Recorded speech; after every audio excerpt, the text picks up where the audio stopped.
during one of our strafing shows, we were uh, an armed reconnaissance, as we used to call it, where the targets we chose. There wasn't a specific job organized uh, by the top authorities.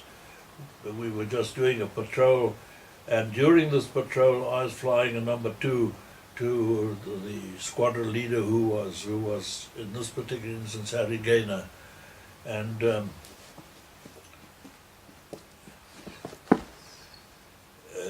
we saw a transport parked next to a farmhouse over the enemy territory. Of course, we were patrolling over enemy territory, and we saw a transport parked next to a farmhouse.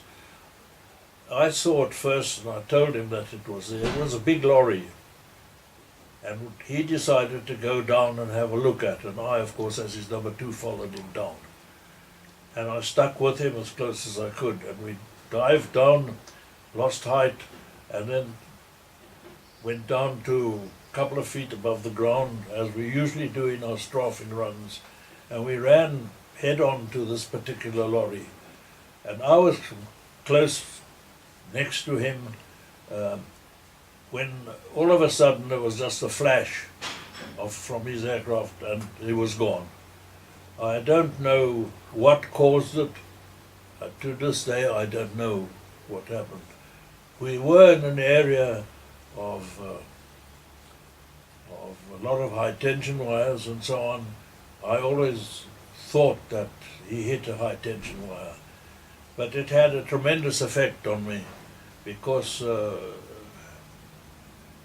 Harry was a very popular chap, and for a long period I was completely disorientated. As a matter of fact,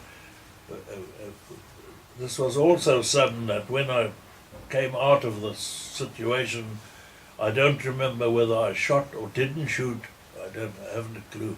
And then I climbed up, and I was so disoriented that I couldn't even come back to find my squadron in the air. It was, for a moment, they eventually almost found me, as it were.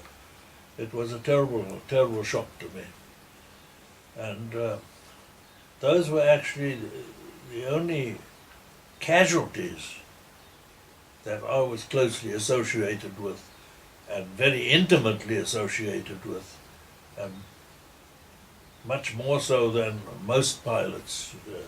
They don't often have those sort of things happen to them.